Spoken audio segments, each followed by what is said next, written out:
Hello guys, welcome on my YouTube channel. My name is Chanchal and our today's topic will be the deductible, co-insurance and OPay. Okay तो जैसे हमने medical billing की जो steps थे हमने उसमें बात करी थी कि पेमेंट पोस्टिंग भी एक उसमें प्रोसेस होता है। तो पेमेंट प्रोसेस के अंदर ही हमको ज़्यादा मेनली इनका काम होता है डिडक्टिबल, कोपे एंड इंश्योरेंस क्या होते हैं। तो गाइस जो भी बंदा पेमेंट पोस्टिंग करता है उसको पता होना बहुत ही ज़रूरी होता है कि डिडक्टिबल, को इंश्योरेंस एंड कोपे क्या होते हैं, किस तरीके से ये वर्क करते हैं, राइट। बिकॉज ये तो बहुत ही बेसिक स्टेप्स हैं पेमेंट पोस्टिंग के, इनके बारे में किसी भी बिगनर को पता होना बहुत ही ज़रूरी है।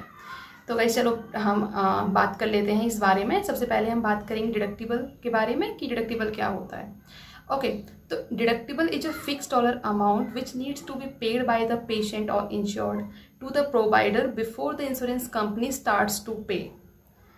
ओके ये एक फिक्स डॉलर अमाउंट होता है जो पेशेंट को, प्रोवाइडर को पहले पे करना पड़ता है, उसके बाद ही उसकी कॉस्ट को जो है इंश्योरेंस कंपनी स्टार्ट करती है पे करना। ओके तो उस सबसे पहले उसको डिडक्टिबल अमाउंट पे करना ही पड़ता है। डिडक्टिबल अमाउंट कैसे होता है, ये डिपेंड करता है कि जो पेशेंट ने कौन सा प्लान लिया हुआ है।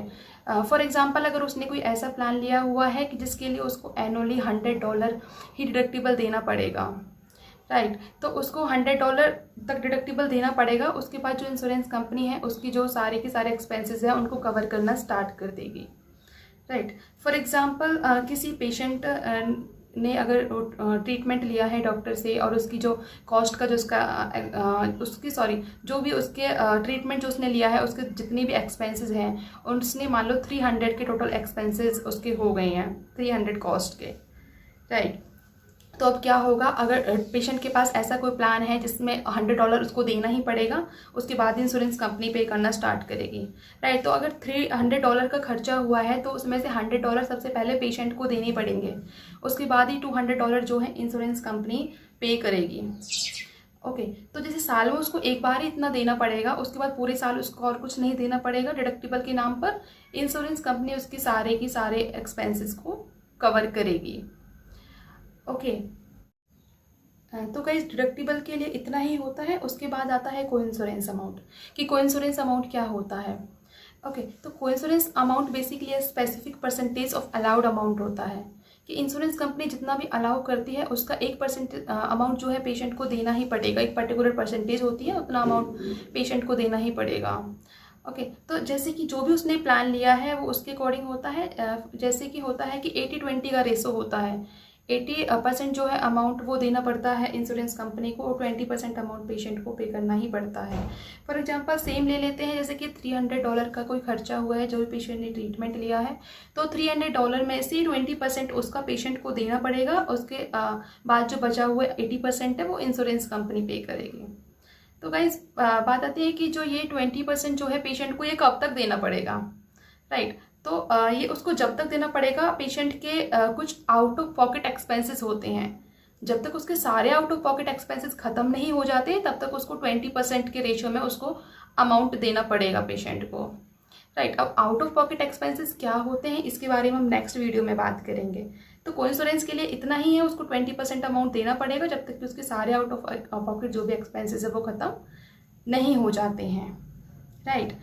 तो इसके बाद आता है कोपे। कोपे अमाउंट क्या होता है। कोपे ऐसे फिक्स डॉलर अमाउंट होता है जो पेशेंट पे करता है at the time of the visit. Okay जब वो डॉक्टर के यहाँ विजिट करता है किसी भी ट्रीटमेंट को लेने के लिए, तो एक फिक्स डॉलर अमाउंट होता है जो कैश में या क्रेडिट कार्ड से या कैसे भी करके उसी टाइम वो पे कर देता है डॉक्टर को, राइट। जैसे कि जो अमाउंट होता है कोपे अमाउंट, ये ऐसे होता है कि $10 अमाउंट देना पड़ता है उसको, कभी 25, 35, मैक्सिमम जो अमाउंट होता है वो ज़्यादातर $65 तक ही होता है, कि $65 तक की कोपे उसको देना पड़ता है डॉक्टर को, जो भी जनरल जो प्लान्स होते हैं। और कई जो ये कोपे अमाउंट है ये भी वेरी करता रहता है कि कितना कोपे देना है, ये चेंज होता रहता है एज पर द डॉक्टर, की कौन से डॉक्टर के पास जो है पेशेंट ट्रीटमेंट ले रहा है या किस चीज़ के लिए वो ट्रीटमेंट ले रहा है, तो कोपे अमाउंट भी उसके ऊपर होता है, राइट। तो हमने इस वीडियो में आज हमने बात कर ली है इन तीनों टर्म के बारे में। डिडक्टिबल क्या होता है, को इंश्योरेंस क्या होता है और कोपे क्या होता है। होपफुली आपको ये जो तीनों कॉन्सेप्ट आपको समझ आ गए होंगे। और अगर आपको ये समझ नहीं आए या आपको कुछ और भी पूछना है तो आप मुझे कमेंट करके बता सकते हैं।